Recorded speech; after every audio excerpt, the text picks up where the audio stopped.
नमस्कार दोस्तों, आप सभी का स्वागत है आपके अपने चैनल राज एग्जाम अड्डा में।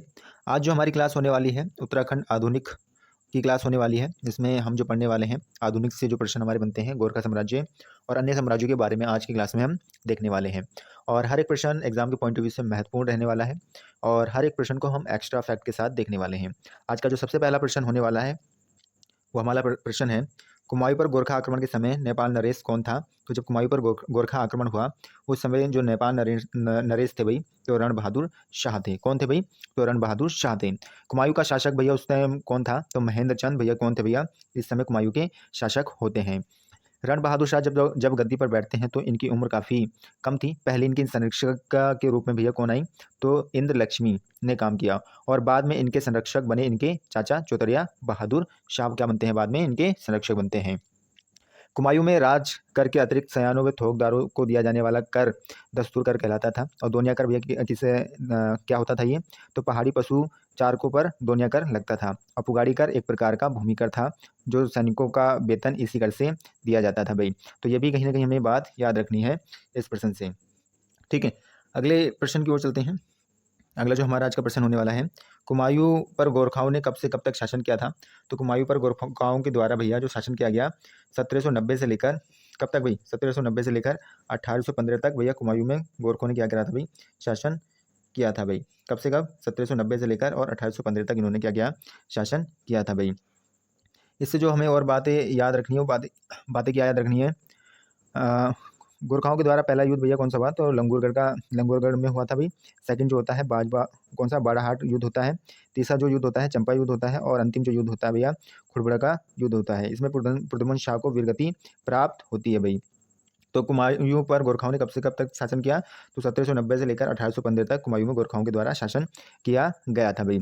इससे और क्या बात याद रख सकते हैं भाई? कुमायूं में गोरखा शासन कब स्थापित हुआ था भाई? तो 1790 में कुमायूं में गोरखा शासन स्थापित हो गया था। कब हुआ था भाई? तो 1790 में कुमायूं में गोरखा शासन स्थापित हो गया था। और गढ़वाल में कब हुआ था? तो 1804 में गढ़वाल में गोरखा शासन स्थापित हो जाता है भाई। ठीक है, और इस समय नेपाल का शासक कौन होता है? तो रण बहादुर शाह इस समय नेपाल का शासक होता है।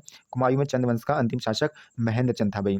ठीक है, हवालबाग के युद्ध में महेंद्र चंद पराजित हो जाता है, जिसके बाद कुमायूं यानी अल्मोड़ा पर गोरखाओं का शासन हो जाता है। गोरखाओं को कुमायूं पर आक्रमण करने का निमंत्रण हर्षदेव जोशी के द्वारा दिया जाता है। और हर्षदेव जोशी के अन्य नाम क्या क्या थे? तो कुमायूं का चाणक्य हर्षदेव जोशी को कहा जाता था। एटकिंसन के द्वारा हर्षदेव जोशी को देशद्रोही कहा गया। और राहुल साक्यान के द्वारा भैया विभीषण की संज्ञा किसको दी गई?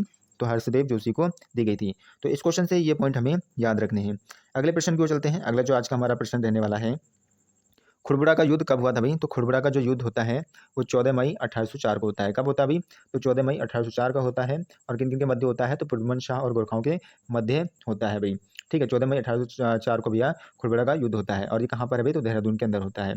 इस युद्ध में गढ़वाल के राजा प्रद्युम्न शाह शहीद हो गए थे। खुड़बुड़ा का मैदान देहरादून में है। 1791 में गोरखाओं के द्वारा हमला किया जाता है और 1792 में यह वापस चले जाते हैं। 1803 में गढ़वाल में पूरी तरह से अराजकता फैल चुकी थी। पराक्रम शाह के द्वारा सत्ता के लिए संघर्ष किया जा रहा था।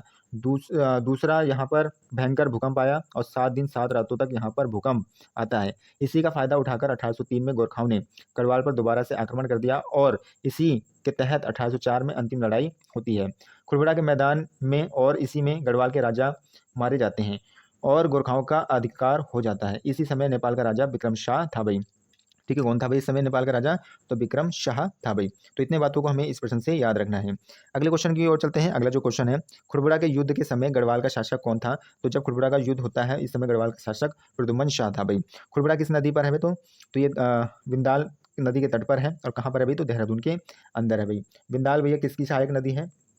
बिंदाल और सिस्पना वे किसकी सहायक नदी है? ये सिसवा की सहायक नदी है। और सिसवा किसकी सहायक है? सोंग की सहायक है। और सोंग गंगा की सहायक नदी है भाई। ठीक है, बाड़ाहाट का युद्ध भैया कहाँ पर होता है? उत्तरकाशी के अंदर होता है। इस युद्ध में प्रद्युम्न शाह क्या हो जाते हैं भाई? पराजित हुए थे भाई।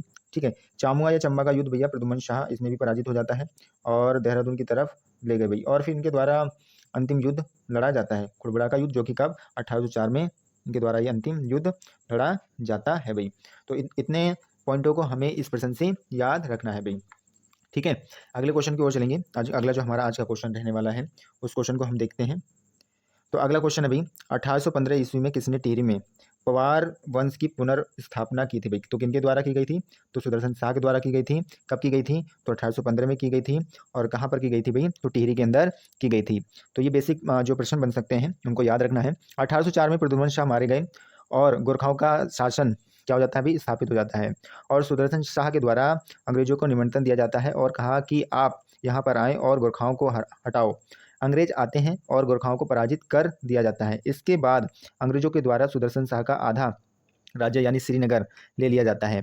फिर सुदर्शन शाह ने टिहरी में अपनी राजधानी बनाई और पवार वंश को दोबारा यहाँ पर स्थापित किया। टिहरी की राजधानी भैया कब बनाई जाती है? तो 28 दिसंबर 1815 को बनाया गया भाई। पवार वंश की शुरुआती राजधानी कौन सी होती है? तो पवार वंश की शुरुआती राजधानी चांदपुर गढ़ होती है। और किनके द्वारा ये बनाई जाती है? तो कनकपाल के द्वारा बनाई जाती है। दूसरी राजधानी देवलगढ़ जो कि 1512 में, ठीक है। दूसरी राजधानी कौन सी बनती है भाई? तो वो देवलगढ़ बनती है। और कब बनती है? 1512 में बनती है। और किनके द्वारा बनाई जाती है? तो अजयपाल के द्वारा बनाई जाती है। तीसरी राजधानी जो बनती है श्रीनगर बनती है, जो कि 1517 में बनाई जाती है। और ये भी किनके द्वारा बनाई जाती है? तो ये भी अजयपाल के द्वारा बनाई जाती है। चौथी राजधानी जो बनती है टिहरी में, जो कि 1815 में सुदर्शन शाह के द्वारा बनाई जाती है ये राजधानियाँ। तो ये बातें हमें इस प्रश्न से याद रखना है। अगले प्रश्न को देखेंगे। अगला जो हमारा प्रश्न है कि राजा सुदर्शन शाह किस नाम से काव्य रचनाएं करते थे? तो राजा सुदर्शन शाह भैया सूरत कवि के नाम से क्या करते थे भैया? काव्यों की रचना करते थे भाई। सुदर्शन शाह प्रद्युम्न शाह के पुत्र थे और ये सूरत कवि के नाम से रचनाएं करते थे। सुदर्शन शाह के द्वारा सभासार की रचना 7 खंडों में की गई थी भैया। किनके द्वारा? सुदर्शन शाह के द्वारा किसकी रचना की गई? तो सभासार की रचना की गई। कितने खंडों में? तो 7 खंडों में रचना की गई। और सुदर्शन शाह प्रद्युम्न शाह के कौन थे भैया? तो पुत्र थे भाई। अगले प्रश्न को देखेंगे। अगला जो हमारा प्रश्न रहने वाला है, किसने सेना नायक अमर सिंह थापा को काली नदी से सतलुज पार के क्षेत्र तक का सर्वोच्च न्यायाधीश नियुक्त किया था भाई? तो नेपाल के राजा रण बहादुर शाह के द्वारा भैया नियुक्त किए गए थे भाई। अगले क्वेश्चन को देखते हैं। अगला क्वेश्चन है, प्रसिद्ध चित्रकार व कवि मोलाराम किसके संरक्षक में रहे थे भाई? तो रणजोड़ सिंह थापा के संरक्षक में भैया कौन रहे? तो मोलाराम भैया, जो कि एक प्रसिद्ध चित्रकार भी हैं और एक कवि हैं। कवि मोलाराम ने रणजोड़ सिंह थापा को दानवीर कर्ण की विभूति दी थी भाई। किनके द्वारा दिया गया था भैया? तो मोलाराम के द्वारा दिया गया था। किनको? रणजोड़ सिंह थापा को क्या कहा गया? दानवीर कर्ण कहा गया भाई। ठीक है, अगले क्वेश्चन की ओर चलते हैं। अगला जो आज का हमारा क्वेश्चन रहने वाला है, कुमायूं तथा गढ़वाल के नेपाल दरबार का सर्वोच्च पदाधिकारी कौन था भाई? तो कुमायूं तथा गढ़वाल के नेपाल दरबार का सर्वोच्च पदाधिकारी अमर सिंह थापा था भाई। कौन था भाई? तो अमर सिंह थापा था। कला प्रेमी गोरखा सेना नायक रणजोड़ सिंह थापा अमर सिंह थापा का पुत्र था और कला प्रेमी था भाई, क्योंकि इसने मोलाराम को संरक्षण दिया और मोलाराम ने रणजोड़ सिंह की काफ़ी तारीफ की और दानवीर कर्ण की उपाधि भी रणजोड़ सिंह थापा को दी थी भाई। अगले क्वेश्चन को देखते हैं। अगला जो क्वेश्चन रहने वाला है, किस गोरखा सेना नायक के समय हरिद्वार की हर की पेड़ी दासों की बिक्री होती थी भाई? तो हस्तीदल चौतुरिया। किसकी भाई? हस्तीदल चौतुरिया के समय। दास बच्चों को केटी कहा जाता था। जो दास बच्चे होते थे उनको क्या कहा जाता भाई? तो उनको केटी कहा जाता था भाई। अगले क्वेश्चन की ओर चलते हैं। अगला जो आज का हमारा क्वेश्चन रहने वाला है, किस गोरखा सेना नायक ने उर्वरता के आधार पर भूमि कर निर्धारित किया था? तो काजी बहादुर भंडारी के द्वारा भैया गोरखा सेना नायक की उर्वरता के आधार पर भूमि कर निर्धारित किया था भाई। किसने? काजी बहादुर भंडारी के द्वारा। इनके शासनकाल की बात करें तो 1811 से लेकर 12 तक इनका शासनकाल हमें देखने को मिलता है भाई। ठीक है, इसके द्वारा भूव्यवस्था में बदलाव किया गया और इसने उर्वरता के आधार पर भूमि को 5 वर्गों में विभाजित किया था भाई। वो 5 भूमि कौन से होते हैं? अव्वल, दम, सोम, चाहर और सुखवासी। ये 5 इसके क्या होते हैं भैया? भूमि के भाग होते हैं भाई, यानी वर्ग में बांटा जाता है भाई। अगले क्वेश्चन की ओर चलें। अगला जो हमारा क्वेश्चन रहने वाला है, अगर उसकी हम बात करते हैं। अगला जो हमारा क्वेश्चन है, कौन सा गोरखा सेना नायक अत्यंत क्रूर व अत्याचारी प्रशासक था? तो भैरव थापा था भैया, जो कि क्या था भैया? ये सेना नायक था जो कि क्रूर और अत्याचारी भैया सेना नायक था भाई। इसके शासनकाल की बात करें तो ये 1808 से लेकर 11 तक इसका हमें कहीं ना कहीं समय देखने को मिलता है। कब से कब तक? 1808 से 11 तक का समय देखने को मिलता है। इसी भैरव थापा की शिकायत मोलाराम ने नेपाल दरबार में की थी। भैरव थापा के द्वारा मोलाराम की सभी जागीर छीन ली जाती है, जिसके कारण मोलाराम शिकायत करते हैं। रण बहादुर चंद्रिका मोलाराम की रचना है। इस रचना को नेपाल के राजा को भैया खुश करने के लिए मोलाराम ने की थी, जिससे खुश होकर नेपाल के राजा ने जागीरें वापस कर दी थी भाई। ठीक है, तो ये भी बात हमें इस क्वेश्चन से याद रखना है। अगले क्वेश्चन की ओर चलेंगे। अगला जो हमारा क्वेश्चन होने वाला है, गोरखा शासन के समय शुभ अवसरों व शादी के समय लिया जाने वाला कर क्या कहलाता था? तो टीका भेंट कर कहलाता था भाई। मिझारी कर भैया फौजदार फौजदार व सूबेदार के लिए लिया जाता था भाई। कौन सा भाई? तिमारी कर, सॉरी, तिमारी कर जो था भाई वो फौजदार व सूबेदार के लिए लिया जाता था। मिजारी कर जो था भाई शिल्पकर्मी से लिया जाता था। और सलामी कर भैया बड़े गोरखा अधिकारियों को मिलने जाते समय जो लिया जाता था उसको क्या कहा जाता भाई? सलामी कर कहा जाता था भाई। तो ये बातें कहीं ना कहीं हमें इस क्वेश्चन से याद रखना है भाई। अगले क्वेश्चन की ओर चलेंगे। अगला जो हमारा क्वेश्चन रहने वाला है कि 36 रकम 32 कलम, कौन सा भाई? 36 रकम 32 कलम की व्यवस्था का उन्मूलन किया गया था किनके द्वारा? तो गोरखा शासकों के द्वारा। यानी 36 कलम और 32 कलम की 32 कलम की जो 36 रकम और 32 कलम की जो व्यवस्था थी वह किनके द्वारा समाप्त किया गया? तो गोरखा शासकों के द्वारा समाप्त किया गया। शुरुआत कौन करते हैं भाई? चंद शासकों के द्वारा इसकी शुरुआत की जाती है। गोरखा के शासन को गोरख्याली शासन भी कहा जाता है भैया। ठीक है, गोरखाओं के शासन को और क्या कहा जाता है? तो गोरख्याली शासन भी कहा जाता है भाई। ठीक है, और 36 रकम 32 कलम की व्यवस्था का भैया उन्मूलन किनके द्वारा किया जाता है? तो गोरखा शासकों के द्वारा किया जाता है भाई। अगले क्वेश्चन की ओर चलेंगे। अगला जो हमारा क्वेश्चन रहने वाला है, 1815 ईस्वी में किस नेपाली गोरखा शासक से हुई संधि के अंतर्गत कुमायूं की सत्ता अंग्रेजों को सौंप दी गई? तो बमशाह के द्वारा। कब भाई? 1815 में नेपाली गोरखा शासक से हुई संधि के अंतर्गत कुमायूं की सत्ता भैया अंग्रेजों को सौंप दी जाती है, बमशाह। ठीक है, बमशाह अंतिम सूबा था। ये संधि 27 अप्रैल 1800 कब होती है? 27 अप्रैल 1815 को हुई थी। बमशाह और किसके बीच भैया? गार्डनर के बीच हुई थी भाई। किन लोगों के बीच होती है ये संधि? तो बमशाह और गार्डनर के बीच होती है भाई। अगले क्वेश्चन को देखेंगे। अगला जो हमारा क्वेश्चन है, कुमायूं की सत्ता अंग्रेजों को सौंपने के बाद 1815 ईस्वी में किसे कुमायूं का प्रथम कमिश्नर नियुक्त किया गया था भैया? तो कर्नल गार्डनर को नियुक्त किया गया था भाई। और सहायक के रूप में भैया किनको नियुक्त किया जाता है? तो विलियम टेल को सहायक के रूप में नियुक्त किया जाता है। नेपाल दरबार में ब्रिटिश रेजिमेंट बनाकर भेजा किसे भैया? तो कर्नल गार्डन को भेजा गया था। जब वह चला जाता है तो विलियम टेल को कमिश्नर बना दिया जाता है भाई। तो ये बात भी हमें कहीं ना कहीं इस प्रश्न से याद रखनी है। अगले क्वेश्चन की ओर चलेंगे। अगला जो हमारा क्वेश्चन रहने वाला है, गोरखा काल में लोगों को सेवा के बदले दी जाने वाली भूमि को क्या कहा जाता था भाई? तो मानाचौल या मनोचैल कहा जाता था। गोरखा काल में लोगों को सेवा के बदले दी जाने वाली भूमि को मानाचौल या मनोचैल कहा जाता था भाई। गोरखा शासन में युद्ध के अवसर पर प्रत्येक नौजवान से वसूला जाने वाला कर कौन सा कर कहलाता था भाई? तो तकालीन कर भाई मांगा जाता था भाई। ठीक है, अगले क्वेश्चन को देखेंगे। अगला क्वेश्चन है, 1815 में किस अधिकारी द्वारा कुमायूं के अल्मोड़ा को विजित किया गया था भाई? तो कर्नल निकोलस व गार्डनर के द्वारा 1815 में भैया क्या करा गया था? कुमायूं के अल्मोड़ा को विजित किया गया था भाई। अंग्रेजों के द्वारा जब यहाँ गोरखा सेना भेजा गया तो 4 मेजर जनरल यहाँ पर नियुक्त किए गए, जैसे कि जनरल गिलेस्पी जो कि देहरादून की सेना का नेतृत्व कर रहे थे, ऑक्टरलोनी जो कि हिमाचल प्रदेश, और माले J.S. वुड, ये भैया क्या कर रहे थे भैया? ये 4 क्या थे हमारे जो मेजर जनरल नियुक्त किए गए थे। और कर्नल गार्डन को भेजा गया अल्मोड़ा की तरफ। जब यह अल्मोड़ा पर हमला कर रहा था तो इसकी मदद के लिए भैया पीछे से कर्नल निकोलस को भेजा गया। इन दोनों की मदद से अंग्रेजों ने अल्मोड़ा पर अधिकार कर लिया था भाई। ठीक है, तो इतनी बातों को हमें इस क्वेश्चन से याद रखना है। अगले क्वेश्चन की ओर चलेंगे। अगला जो हमारा क्वेश्चन रहने वाला है, उत्तराखंड में ईस्ट इंडिया कंपनी का आगमन कब हुआ था? तो उत्तराखंड में ईस्ट इंडिया कंपनी का आगमन 1815 में हुआ था। कब हुआ था भाई? तो 1815 में हुआ था।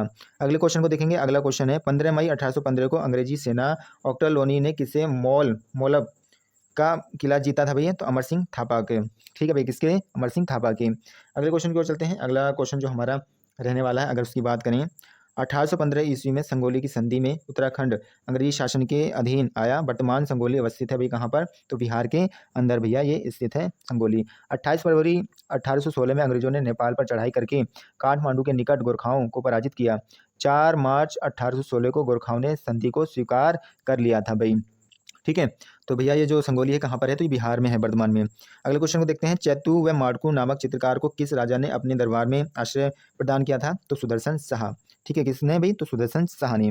अगले क्वेश्चन को देखते हैं। अगला जो हमारा क्वेश्चन होने वाला है, टिहरी में अंग्रेजी शिक्षा की शुरुआत किसने की थी? तो टिहरी में अंग्रेजी शिक्षा की शुरुआत भैया प्रताप शाह के द्वारा की गई थी।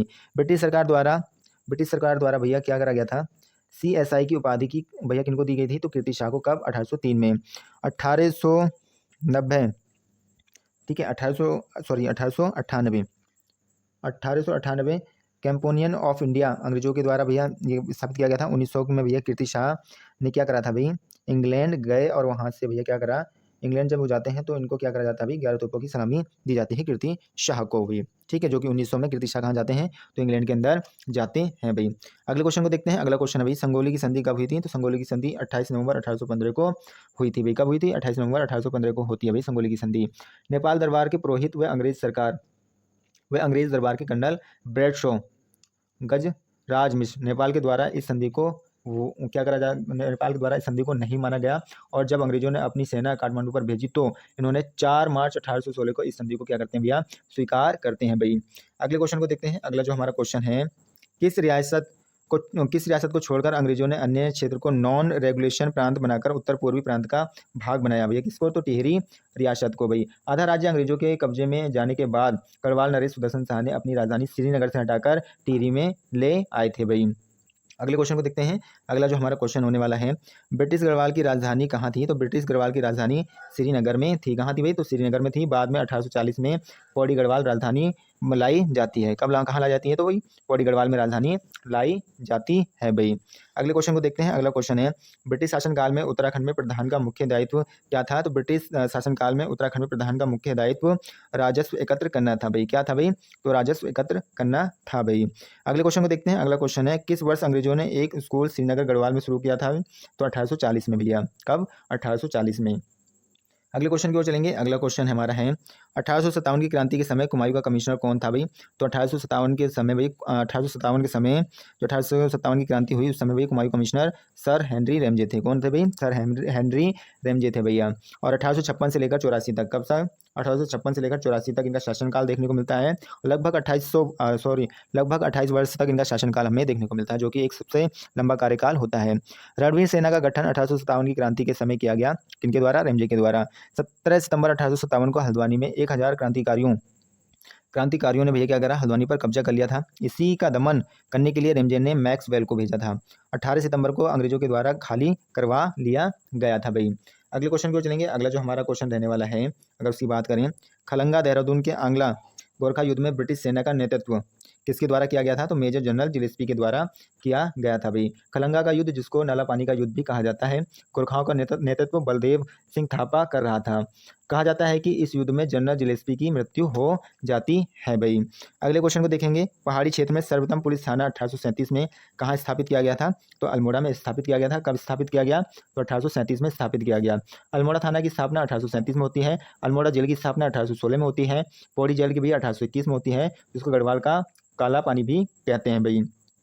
अगले क्वेश्चन को देखते हैं। अगला क्वेश्चन हमारा जो रहने वाला है, अगर उसकी बात करें, नैनीताल यानी कुमायूं मंडल का मुख्यालय ब्रिटिशों द्वारा कब बनाया गया था? तो 1854 में बनाया गया था। और इसका हेडक्वार्टर भैया कहाँ है? तो नैनीताल में है। गढ़वाल की बात करें तो 1869 में इसकी स्थापना हुई, और इसका हेडक्वार्टर पौड़ी गढ़वाल के अंदर है भैया। गढ़वाल मंडल की स्थापना कब होती है? 1869 में, और हेडक्वार्टर तो पौड़ी में होती है भाई। अगले क्वेश्चन को देखते हैं। 1857 में क्रांतिवीर नामक संगठन की स्थापना किसने की थी? तो कालू मेहरा के द्वारा स्थापना की गई थी। और कहाँ पर? बिशुन गांव चंपावत से बिलोंग करते हैं भैया। उत्तराखंड का प्रथम स्वतंत्रता सेनानी किनको माना जाता है? तो कालू मेहरा को माना जाता है भाई। अगले क्वेश्चन की ओर चलेंगे। अगला जो हमारा क्वेश्चन रहने वाला है, अगर उसकी बात करें हम, तो अगला क्वेश्चन जो हमारा रहेगा, कुमायूं क्षेत्र में राजनीतिक चेतना प्रसारित करने वाला श्रेय किसे दिया जाता है? तो डिबेटिंग क्लब व अल्मोड़ा अखबार को दिया जाता है। डिबेटिंग क्लब की बात करें, इसकी स्थापना 1870 में, और अल्मोड़ा अखबार 1871 में भैया। गढ़वाल डिबेटिंग क्लब भैया 1885 में बनाई जाती है भाई। ठीक है। अगले क्वेश्चन को देखते हैं। गढ़वाल हितकारिणी सभा की स्थापना कब हुई थी? तो गढ़वाल हितकारिणी सभा की स्थापना 1901 में हुई थी भैया। किसके द्वारा किया गया? तो तारादत्त गरोला के द्वारा किया गया था भाई। हैप्पी क्लब की स्थापना कब होती है? तो 1903 में हैप्पी क्लब की स्थापना अल्मोड़ा के अंदर गोविंद वल्लभ पंत के द्वारा की जाती है। और प्रेम सभा की स्थापना भैया कब होती है भैया? प्रेम सभा की स्थापना किनके द्वारा की जाती है? तो गोविंद वल्लभ पंत के द्वारा की जाती है। और कहाँ पर की जाती है? तो काशीपुर के अंदर की जाती है भाई। ठीक है। अगले क्वेश्चन को देखते हैं। अगला जो हमारा क्वेश्चन रहने वाला है कि किस वर्ष कुमायूं को अल्मोड़ा व नैनीताल जिले में बांट दिया गया था? तो 1891 में भैया क्या करा गया था? कुमायूं अल्मोड़ा व नैनीताल जिले में बांट दिया गया था भाई। कब? 1891 में। गढ़वाल का बारदोली किसे कहा जाता है? तो गढ़वाल का बारदोली गुजरू क्षेत्र को कहा जाता है भैया। कुमायूं उत्तराखंड का बारदोली सल्ट क्षेत्र को कहा जाता है भाई। अगला क्वेश्चन, अल्मोड़ा में कांग्रेस की स्थापना किस वर्ष हुई? तो अल्मोड़ा में कांग्रेस की स्थापना 1912 में होती है। कुमायूं कांग्रेस का गठन कब हुआ? तो 1912 में हुआ। और गढ़वाल कांग्रेस का गठन कब होता है? तो 1918 में गढ़वाल कांग्रेस का स्थापना होता है भाई। तो आशा करूंगा आप सभी को आज की क्लास अच्छी लगी होगी। अगर आपको क्लास अच्छी लगी है तो लाइक, शेयर एंड सब्सक्राइब करना ना भूलें। Thank you.